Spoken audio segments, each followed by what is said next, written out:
شہر کراچی میں مختلف مقامات پر نامعلوم افراد کی جانب سے ٹرکس اور دیگر ہیوی گاڑیوں کو نظر آتش کیا گیا، جس کے خلاف ٹرانسپورٹر سڑکوں پر نکل آئے۔ پورٹ قاسم موڑ پر قومی شاہراہ کو دھرنا دے کر ٹریفک کے لیے بلاک کیا گیا، جبکہ گاڑیوں کو کھڑا کر کے رکاوٹیں بھی کھڑی کی گئیں۔ ساتھ ہی گاڑیوں کے مالکان اور عملہ بھی روڈ پر دھرنا دے کر بیٹھ گئے، جس کے باعث گاڑیوں کی لمبی قطاریں لگ گئیں۔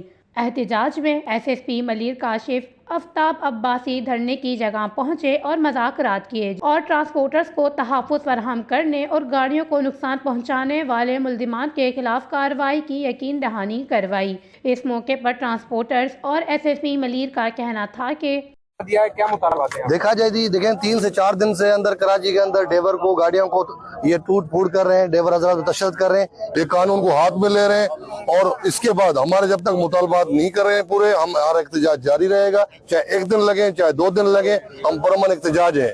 یہ قانون میں نہیں ہے، یہ ٹریفک پولیس کا کام ہے گاڑی روکنا، اس کو ایس پیز کا ٹائم دینا۔ انہوں نے اس مین شاہراہ کو بند کیا تھا اور ان کا مطالبہ یہ تھا کہ جو واقعات کراچی شہر میں گزشتہ چند گھنٹوں میں رونما ہوئے ہیں، ان کے جو ذمہ داران ہیں ان کے خلاف قانونی کارروائی کی جائے۔ ہم نے ان کو یقین دہانی کرائی ہے کہ جو کوئی بھی خلاف قانون کام ہوگا اس کے خلاف جو بھی ہمارے پاس قانونی دفعات موجود ہیں، قانون کے مطابق ان جو ذمہ داران ہیں ان کے خلاف کارروائی ہوگی اور بھرپور کارروائی ہوگی۔ ہم ہر شہری کی جان و مال کے تحفظ کے ضامن ہیں اور ہمارا فرض ہے کہ ہم ان کے جان کی اور مال کا تحفظ کریں۔ ٹرانسپورٹرز نے پولیس کو 72 گھنٹوں کی مہلت دے کر دھرنا ختم کیا اور ٹریفک کی روانی بحال کر دی۔ وش نیوز، کراچی، سندھ۔